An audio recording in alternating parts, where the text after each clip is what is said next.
I think that we have a huge country full of a lot of people, a lot of individual talents, capabilities. And I think that the goal of government, broadly speaking, should be to try to ensure that everybody's able to achieve as much as possible. So on a liberal level, that usually means some people might need a little bit of a boost when it comes to things like education. They might need a little bit of a boost when it comes to providing certain necessities like housing or food or clothing. But broadly speaking, I mean, I'm still a liberal, not a communist or socialist. I don't believe in the, total command economy, total communist takeover of all of the, economy. But I think that broadly speaking, the government should kind of like kick in and help people when they need it. And that government can and should be big. Not necessarily. I noticed that when liberals talk about government, or especially taxes, it seems like they talk about it for taxes' sake or bigness sake. So people talk about taxes sometimes as like a punishment, like tax the rich. I think taxing the rich is fine insofar as it funds the programs that we want to fund.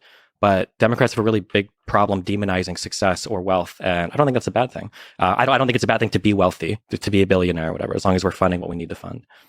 Ben, what do you think it means to be a conservative? What's the philosophy that underlies your political view? So first of all, I'm glad that Destiny, you're already coming out as a Republican. That's exciting. We hold a lot in common in terms of, the basic idea that people ought to have as much opportunity as possible, and also insofar as the government should do the minimum amount necessary to interfere in people's lives in order to pursue certain functions, particularly at the local level.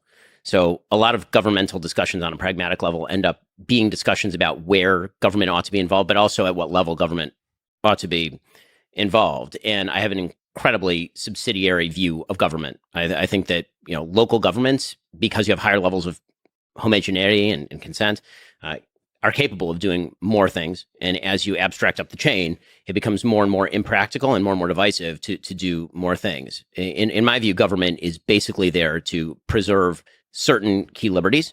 Those key liberties pre-exist the government insofar as they are more important than what priorities the government has. The job of government is to maintain, for example, national defense, protection of property rights, protection of religious freedom.